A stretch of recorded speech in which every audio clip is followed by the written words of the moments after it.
서로가 의지되는, 무엇인가 고난이 닥치면 서로가 서로를 의지해갖고 나올 생각을 안 하고 서로 거기서 버티는, 자신한테 굉장히 호의적으로 대했대잖아요. 그런 사람이 소개해준 누구는 당연히 그렇게 믿을 수밖에 없고.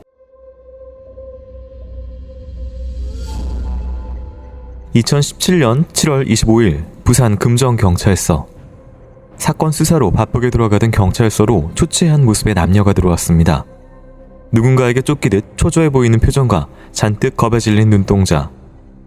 그들을 맞이한 형사에게 남녀는 자신들을 오씨남매라고 소개했습니다. 자수와 제보를 하러 왔다면서 사람이 죽었다. 우리가 시신유기를 도왔다. 가족까지 살아야 한다고 협박해서 어쩔 수 없이 협조했다고 주장했습니다. 신고자들이 피의자를 영험한 존재라고 믿으며 두려워하고 있는 모습이 뚜렷하게 보였습니다. 살인사건이 있었고 남매 모두 사건에 관련되어 있다는 충격적인 내용. 평범한 가족인 이들이 어쩌다 강력사건에 휘말리게 됐던 걸까? 사건이 있던 날은 남매가 자수한 날로부터 약 4개월 전인 2017년 4월로 거슬러 올라갑니다. 4월 11일 저녁 7시경 오씨 남매를 포함 6명의 사람이 경북 영주시의 모 원룸 303호에 모여 있었습니다. 원룸 안에는 회색 운동복을 입은 50대 후반의 여성이 이미 싸늘하게 사망한 채 누워 있었는데 얼굴에는 흰색 마스크가 쓰여져 있었고 그 위에 수건이 덮여 있었습니다.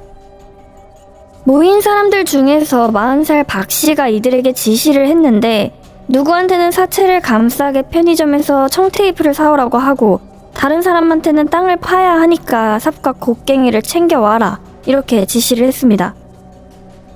여성의 시신을 경북 울진군의 한 야상에 안매장하기로 한 범인들.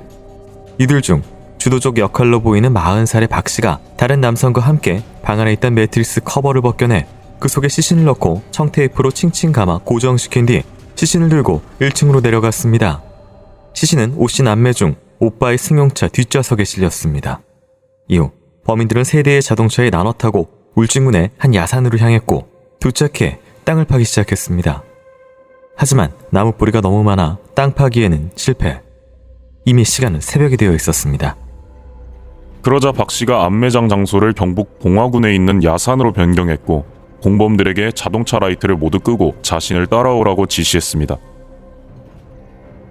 결국 시신을 묻을 구덩이를 판 범인들. 구덩이가 완성되자 한 여성이 가위를 가져와 매트리스 커버를 감고 있던 청테이프를 잘랐고 박 씨는 커버의 지퍼를 열고 시신을 꺼내 구덩이 안으로 굴렸습니다. 당시 상황을 설명하며 몸소리치는 오씨 남매. 그때가 자꾸 떠올라 큰 죄책감을 느낀다고 했습니다. 경찰은 남매가 지목한 경북 봉화군의 한 야산을 찾아 땅을 파기 시작했고 정말 여성의 시신을 발견했습니다. 그런데 시신의 가슴 위에 커다란 바위가 올려져 있는 기묘한 모습. 부검 결과 사인은 뇌출혈 및 신체 전신의 손상 등으로 외력에 의한 사망으로 보는 것이 합리적이란 결론이 나왔습니다. 시신은 부패되어 있었지만 온몸에 멍자국과 표피 박탈 흔적이 선명했습니다. 그런데 오씨 남매의 진술을 듣던 수사팀은 경악할 수밖에 없었습니다. 처참한 모습으로 발견된 그 피해자가 바로 남매의 신혼이었기 때문입니다.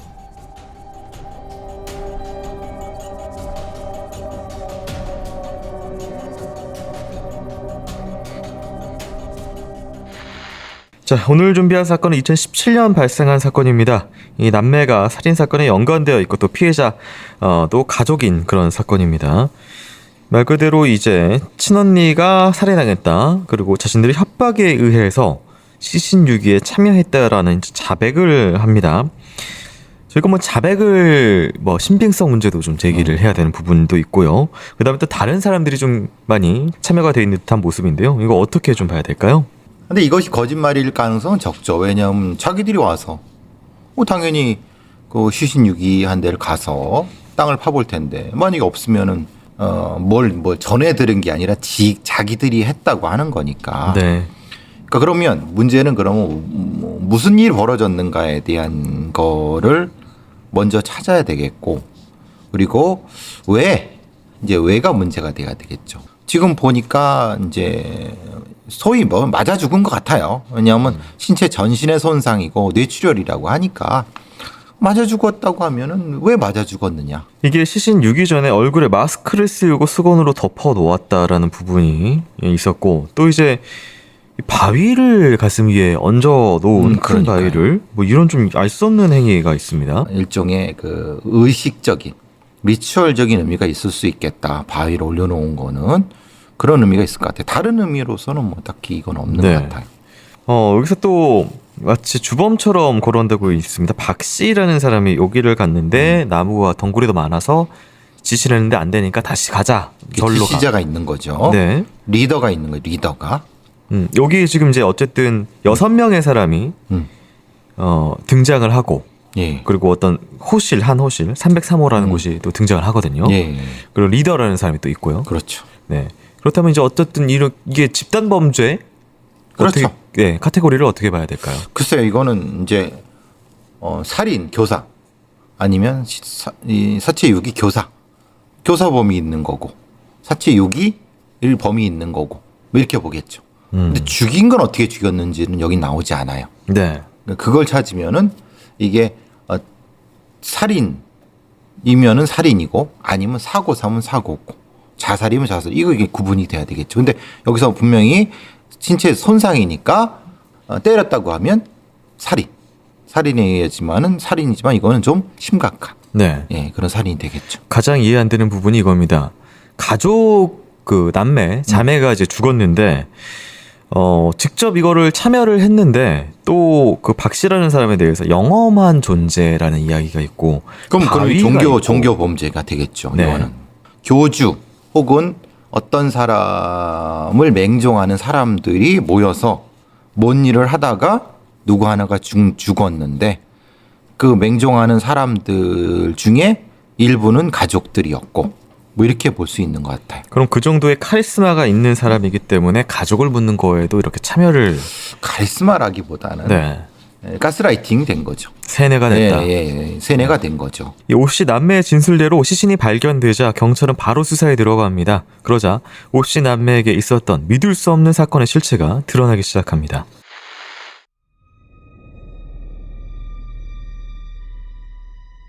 사건은 안매장 2년 전인 2015년 오씨 남매 중 셋째 여동생이 어느 노부부를 알게 되면서 시작됐습니다. 경북 영주시에 사과 과수원을 운영하며 한 교회에 다니고 있었던 여동생. 당시 47살이었던 그녀는 같은 교회의 신도였던 이 노부부를 통해 과수원 경작에 관련된 도움을 받으며 가까워졌습니다. 연고도 없는 타지로 시집을 와서 우울증이 심하던 때였는데 그 부부가 아들 박 씨에 대한 얘기를 했어요.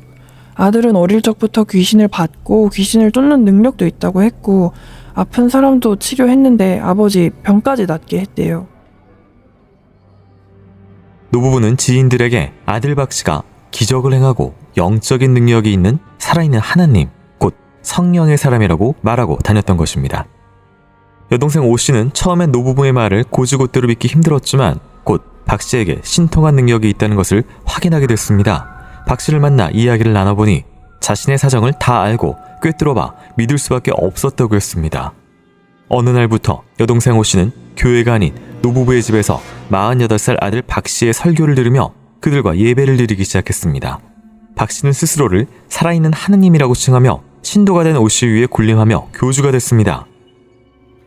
오 씨 가족 중에 여동생이 먼저 박 씨 가족하고 유대 관계를 쌓았고 이후에 피해자인 큰언니하고 오빠를 박 씨한테 소개해주면서 막내 동생 빼고 세 남매가 모두 교주 박 씨에게 현혹된 상태가 된 겁니다. 세 남매 중 특히 큰언니와 여동생은 교주를 향한 믿음이 점점 깊어졌습니다. 박 씨는 오 씨의 세 남매를 앉혀놓고 현란한 말솜씨로 설교하며 그들의 마음을 빼앗았습니다. 교주가 된 박 씨의 신도는 자신의 부모와 아내 그리고 오 씨의 세 남매. 처음엔 설교와 기도뿐이었지만 어느 순간부터 박 씨는 남매에게 무리한 요구를 하기 시작했습니다. 하나님 뜻으로 봉사단체를 만들어 좋은 일을 하려고 하는데 많은 헌금이 필요합니다. 교주 박 씨에게 현혹된 남매는 각 1억 원이 넘는 돈을 갖다 바쳐 박 씨가 남매에게 뜯어낸 돈은 약 3억 원이 넘었습니다. 박 씨는 갈취한 돈으로 캠핑카와 고급 외제차를 사고 생활비로 돈을 펑펑 썼습니다. 이 때문에 2억 원이 넘는 빚을 진 남매. 그러나 박 씨의 실체를 몰랐던 남매는 믿음이 흔들리지 않았고 그를 주님이라고 부르며 더욱 믿고 따랐습니다. 사이비 종교에 빠지게 되면 서로가 서로의 믿음을 강화시키는 방향으로 가는데, 그래서 모녀간, 형제, 자매간이 사이비의 포섭이 잘 됩니다. 교주 박 씨는 남매 중 여동생에게 당신 남편이 곧 당신을 죽일지도 모른다는 예언을 하자 그녀는 남편과 사이가 좋았음에도 불구하고 뭔가에 홀린 듯 남편이 자신을 죽일 수 있다고 믿었습니다. 결국 두려움에 가출한 여동생은 교주, 박 씨 부부 그리고 큰언니와 함께 원룸에서 생활하며 예배를 이어갔습니다. 유독 남자인 오빠만 빼고 자매만 불러들인 교주 박 씨. 하지만 자매들은 이때 몰랐습니다. 천국을 원한 자신들이 지옥의 문을 열었다는 사실을 말입니다.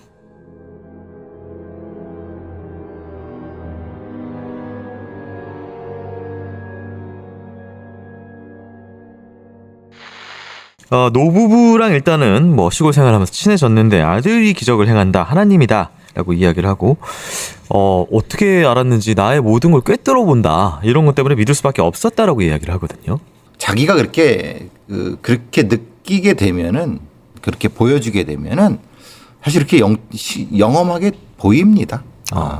특히 이제 그 노부부가 자신한테 굉장히 호의적으로 대했대잖아요. 그런 사람이 소개해준 누구는 당연히 그렇게 믿을 수밖에 없고, 한번 믿게 되면은 계속 믿을 수밖에 없습니다. 그게 이제 사람의 이 가스라이팅에 들어가는 심리 중에 처음 부분이죠. 그렇다면 보통 이제 저희가 어떤 사이비 같은 그런 처음에 꼬실 때 잘해주고 누구를 소개를 시켜주잖아요.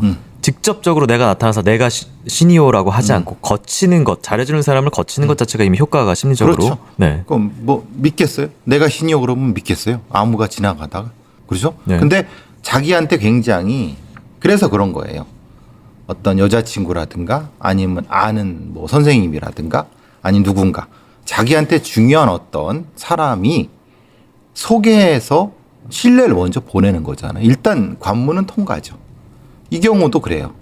노부부가 이 사람에 있어서 굉장히 중요한 사람. 왜냐, 자기가 과소를 하는데 굉장히 힘들었을 거예요. 혼자 어떻게 하겠습니까? 근데 주변에서 노부부가 있었는데 도와주는 거예요. 이건 이렇게 하면 안 돼. 이렇게 하니, 돼.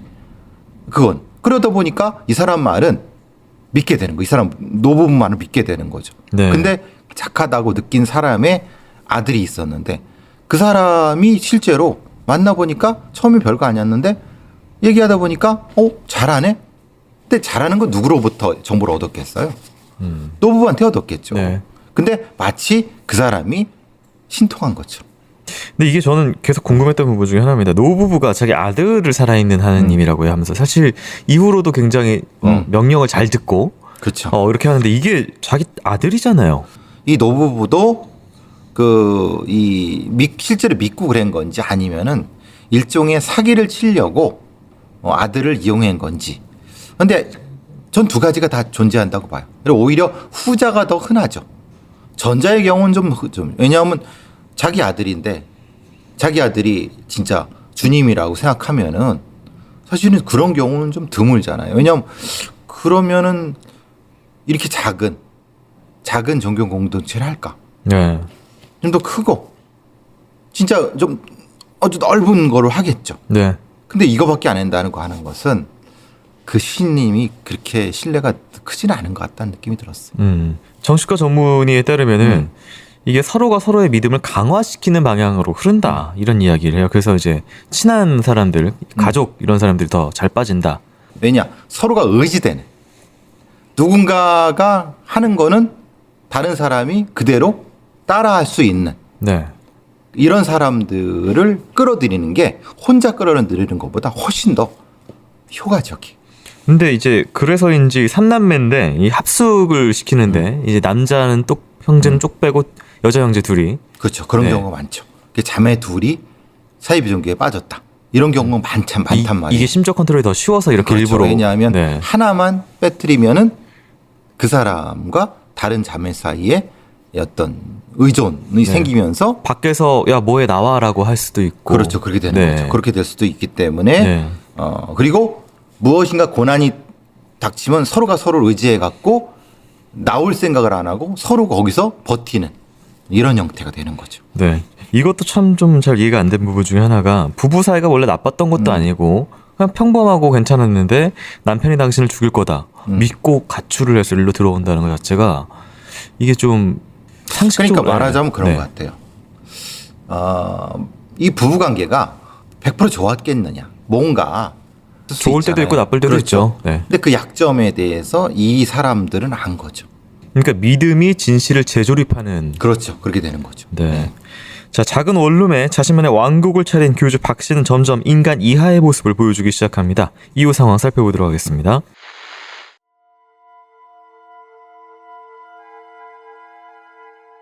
오씨 자매가 원룸에 들어간 순간부터 감금된 것과 마찬가지의 지옥 같은 생활이 펼쳐졌습니다. 교주에게 보고하지 않고는 어떤 일도 마음대로 할 수 없었던 자매. 자신만의 왕국이 생기자 교주 박 씨는 잔인한 본색을 드러냈습니다.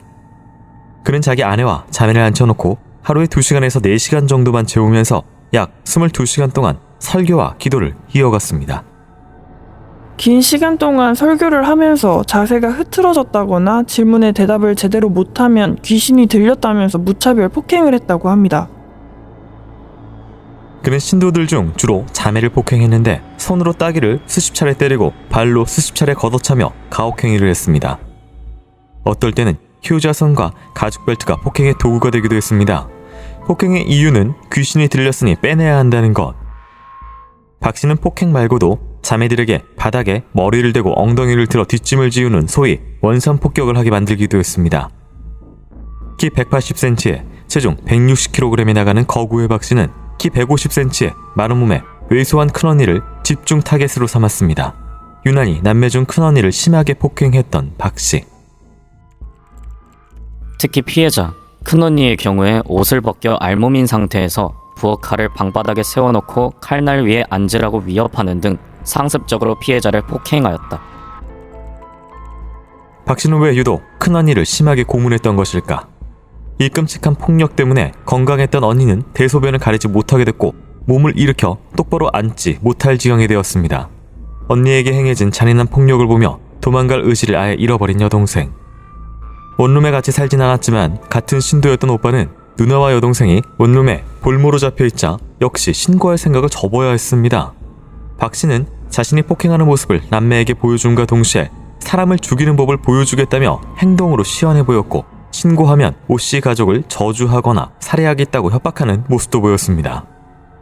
하지만 지속적으로 폭력에 노출된 자매는 박 씨의 비정상적인 행동을 잘못됐다고 인지하지도 못했습니다.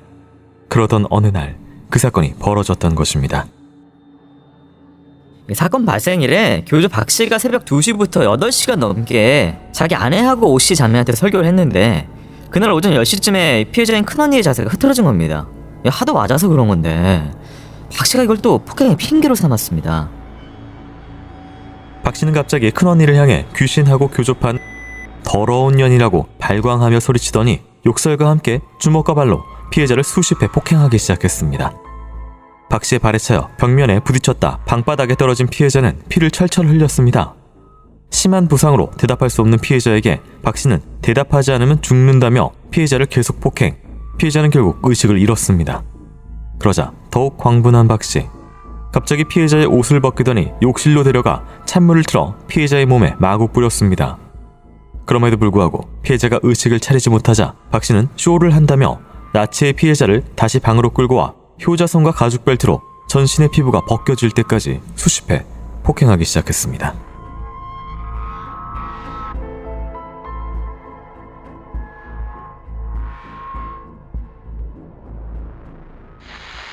네, 참고로 이 박 씨는 욕실로 피해자를 끌고 가기 전에 자신의 아내와 신도인 오씨 여동생에게 걸레로 벽과 방바닥에 묻은 피해자의 피를 깨끗이 닦으라 라고 명했고 피해자가 의식을 잃은 뒤에 6시간가량 더 폭행해서 결국 이제 피해자를 살해하게 됐습니다. 박 씨와 아내 그리고 피해자 여동생은 정확하게 언제 피해자가 사망했는지 날짜에 대해서는 각자 좀 기억을 못하고 말이 좀 다른 부분이 있었고요. 이게 처음에 앞서서 3억 원가량 뜯어내서 그 돈으로 막 차도 사고 이런 모습을 보이는데 이게 정말 이해 안 가는 게 이게 본인도 그렇다면 설교와 감시와 폭행을 이 시간만 자고 옆에서 좀 긴 에너지를 써서 이걸 같이 짓을 계속 해야 되는 건데 장기적으로 그러니까 돈이 목적이라면은 왜 이런 행동을 하는 걸까요? 교주가 되려고 하면 이 정도의 노력은 해야죠. 10시간 정도 성교 설교도 하고 막 열성적으로 뭐 하기도 하고. 그러니까 그 정도까지 해서 이거를 돈 때문에 네. 사기꾼이면은 간단하게 한두 시간 뭐 하고 돈만 빼뜨리겠지. 굳이 10시간 넘게 이렇게 막 설교도 하고 그러겠느냐. 근데 문제는 2-3시간 정도 하고 사람들한테 믿으라고 하면 믿겠냐 이 말이에요. 10시간 동안 같이 이렇게 막 미친 듯이 해야지 교주로서 믿겠지. 네. 뭐 당연히 그러는 거예요. 그러니까 약간 좀 본인이 취했다 역할에 뭐 이렇게 또 보는 시선이 있어서 역할에 취할 수밖에 없어요. 진짜 사기꾼들은 자기 역할에 취해요. 말 그대로 그러니까 연기를 하다 보니까 메소드처럼 거의 그럼요. 네, 역할에 그래야지 사기를 치는 거지. 우리가 많은 사람들이 헷갈리는 게 사기는 굉장히 피상적이고 되게 단순하기 때문에 속이는 거야 라고 생각하시겠지만은 속이기 위해서는 자기도 속아야 돼요. 이게 판결문 내용에 좀 충격적인 게 옷을 다 벗게 하고 칼날 위에 앉으라고 자꾸 강요하거나 뭐 어떤 살인을 시연하는 모습, 저주를 이제 뭐 어떤 왜 그럴까요? 공포를 심어주고 네. 자신이 대단한 사람이란 것을 보여주고 너는 하찮은 미물에 불과하다는 걸 계속 간격을 넓히는 방법은 이겁니다. 네. 끊임없이 폭행을 하고 끊임없이 미천하게 만들고 대신에 자기는 굉장히 대단한 사람. 이게 되게 단순합니다. 논리는 되게 단순해요. 네. 너 칼라리에 서봐. 너 뭐 해봐. 그리고 안에 막 대답해. 막 때리고 서로 때리게 하고. 네. 그러면 자존감부터 다 뭉개집니다. 마치 이건 고문과 똑같은 거예요. 네. 저항할 수 없게끔 아주 저항할 수 나한테 거의 절대적 복종을 하기 위해서는 그런 식으로 합니다. 네. 그리고 이제 자매 중에 주로 이제 몸집이 작은 큰언니를 타겟으로 했다. 그 이유가 있겠죠. 왜냐하면은 둘 다 해봤을 겁니다. 근데 해보니까 큰언니가 잘 넘어가더라. 그럼 주요하게 타겟을 설정해서 그 사람을 주요하게 다룹니다. 그걸 보고 본보기를 삼으면 다른 사람들이 절대 저항할 수 없습니다. 피해자가 사망하자 박 씨의 아내와 피해자 여동생은 공포에 떨며 경악했지만 박 씨는 오히려 태어난 모습을 보이며 이 피해자 남동생에게 누나가 죽었으니 원룸으로 오라 라고 담담히 말했다고 합니다. 이후 상황 살펴보도록 하겠습니다.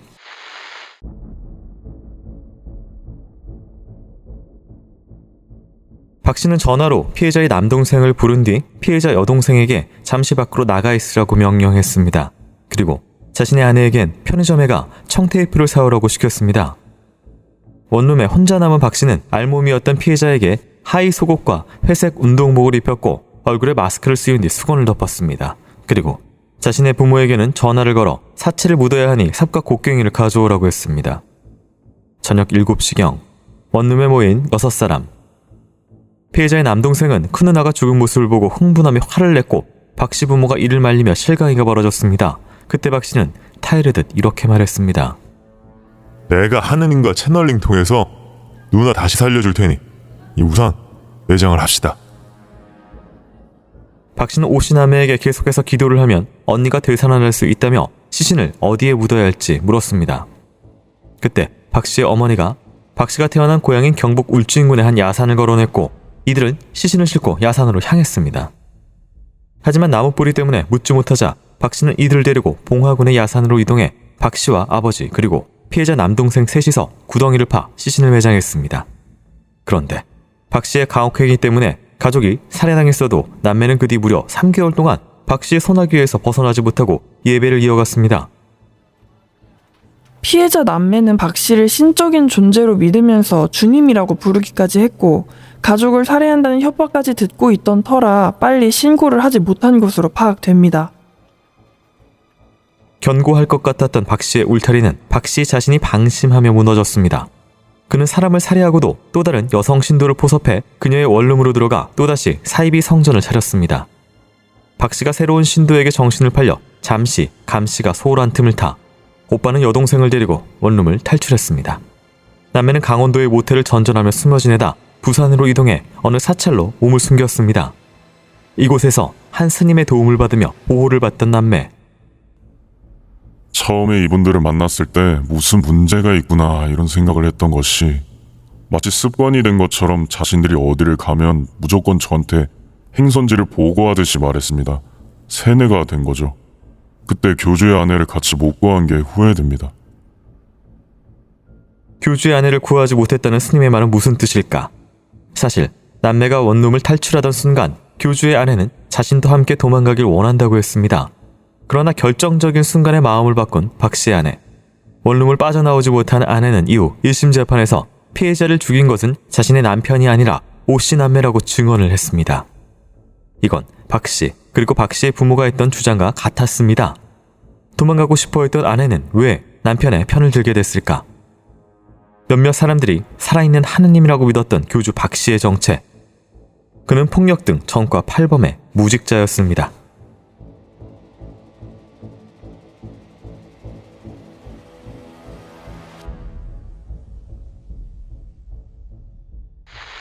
하나님과 채널링을 통해서 부활을 시킨다라는 이 말을 처음에 사실 충격에 빠져서 화를 내는 사람이 믿고 시신을 같이 버리러 간다. 이것도 사실 좀 이해하기 힘든 상황이어서요. 그러니까 이런 사이비 교주들이 되게 태어납니다. 그 이전에도 비슷한 일이 벌어졌을 수도 있어요. 사실 여기엔 나타나지 않지만. 그러니까 사실 내가 하는 말, 채널링이라는 말보다 여기서 태연한 반응 자체가 라고 왜 저러지라는 의문을 피해자로부터 불러일으키고 그 사람의 페이스대로 좀 딸라가게 만드는. 그렇죠. 네. 그리고 이제 시체를 묻어야 된다. 왜? 지금 이렇게 됐지만 내가 부활시킬 수 있다. 이렇게 얘기를 한 거죠. 네. 참고로 이 박 씨 같은 경우에는 직업 없이 살다가 이제 스스로 말 그대로 이게 하나의 직업으로 생각을 하는 이유가 또 이제 또 다른 여성을 이 이후의 대상으로 또 바로 하나가 끝나니까 뭐 선택하는 좀 모습을 좀 보이길 했는데요.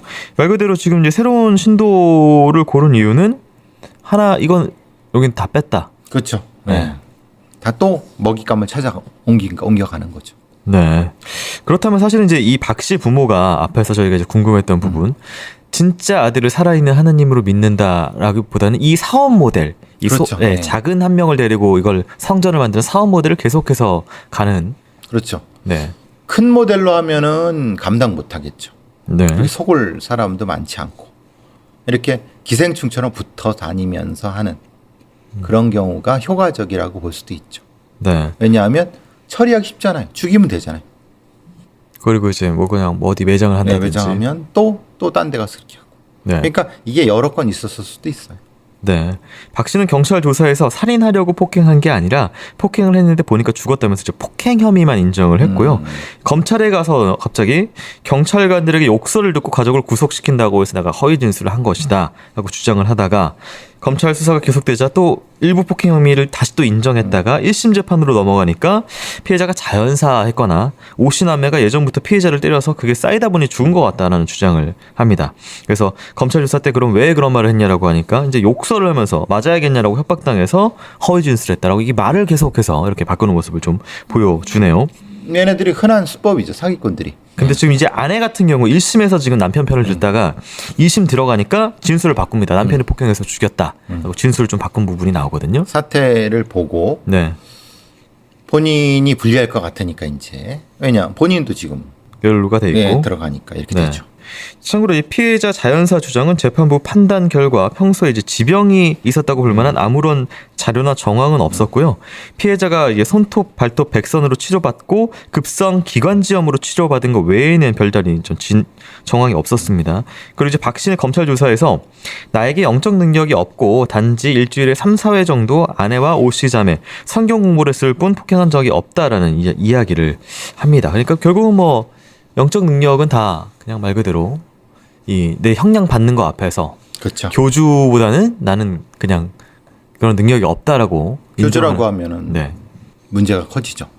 왜냐하면 돈도 뜯어내고 그게 다 사이비 종교 때문에 그런 거라고 인정될 수 있기 때문에 급격히 바꾸는 거죠. 네, 재판 결과 좀 살펴보도록 하겠습니다. 1심에서 박 씨는 살해, 사체 유기 혐의로 징역 30년을 선고를 받고요. 부모와 아내는 사체 유기 혐의로 징역 3년, 오 씨 남매는 징역 2년 6개월의 집행유예 4년을 선고를 받습니다. 이 피고인들 모두 항소를 해서 2심이 열렸는데요. 2심 재판부는 박 씨의 형량을 징역 22년으로 감형해 줍니다. 이유는 살해를 결심하고 실행하기보다 우발적으로 보이는 점, 피해자를 죽게 만든 사실 자체는 후회하고 있는 것으로 보이는 점, 폭력 전과가 있지만 모두 9년 이상 경과하고 집유 이상형을 안 받은 점 등이 참작 사유입니다. 이게 대법원까지 올라갔는데 상고가 기각이 됐고요. 박 씨 아내와 어머니는 징역 3년에서 2년 6개월로 또 감형이 됐고 또 집유 4년까지 나왔네요. 모두 다 감형이 되는 감형이 됐죠. 상황입니다. 그러니까 이제 이런 형태의 사이비 종교에 의한 범죄는 좀 입증이 참 어렵습니다. 그 우발적으로 보이는 게 왜 우발적으로 했느냐? 결국은 때리다 보니까 죽은 거 아니냐? 네. 아니 굳이 죽일 이유가 없다. 왜? 더 빼먹을 수가 있는데. 그러니까 죽이려고 한 고의가 보이지 않는다. 죽일 정도로 때렸잖아요. 네. 그러니까 미필적 고의 저렇게 때리면 제가 죽죠. 안 그래요? 발로 차고 막 이렇게 무자비하게 때리는데 그러니까 그게 우발적이라는 것과 이 말은 사실 상충이 되죠. 근데 2심에서는 우발적으로 보이는 점이라고 하는 것이 바로 완전히 체계적으로 그렇게 사람을 죽이려고 한 거 아니야. 그건 맞아요. 그런데 그럼 그렇게 무자비하게 때린 게 왜 때렸을까? 그럼 결국은 자신의 위세를 보이고 종교적 교주로서 이걸 보이려고 했기 때문에 그러다가 죽은 건데 그러다 죽었기 때문에 우발적이라는 건 사실 앞뒤가 안 맞는 거잖아요. 네. 살인은 이 사람의 이 범죄자 박 씨의 사이비 종교 범죄의 하나예요. 네. 근데 우리는 사이비 종교 범죄라는 건 없어요. 우리나라의 법 체계에는. 그래서 이런 문제가 생기는 거예요. 네. 그러니까 착취를 한 거는 그냥 갖다 바친 거예요. 피해자들이. 네. 그러니까 그 부분에 대한 건 못 묻는 거예요. 근데 착취 갖다 바치게 하려고 죽을 때까지 패다가 죽인 거란 말이에요. 그러니까 뭐가 좀 이상하죠. 네. 그러니까 제대로 된 정의가 실현된 게 아니라 그러니까 얘가 뭐라 그래요. 자기는 사이비 교주 아니에요. 그냥 교회 기도하다가 어쩌다가 죽인 거예요. 판사들도 그걸 받아들인 거예요. 항상 뭐 아쉬운 부분이 항상 네. 그 살인 상황에 대해서 네. 사람이 죽는 상황 그 한 장면을 놓고 계속해서 그렇죠. 판결을 하는 모습 때문에 이 전체적인 맥락이 반영 안 되는 것 같아서 맥락이 반영이 안 됐죠. 굉장히 아쉽네요. 네. 네. 자 어쨌든 범인 대법원 확정이 돼서요. 22년형을 복용 뭐 다 마치면 22년이고 더 그 전에 나올 수도 있는 그런 분명히 상황입니다. 그 전에 알 겁니다. 이런 사기꾼들은. 자 돌아가신 피해자분의 명복을 빌고요. 또 다른 피해자들이 아마 많이 있을 것 같습니다. 네, 다른 피해자분들도 꿋꿋이 살아가시길 바라봅니다. 교수님 수고 많으셨습니다. 수고하셨습니다.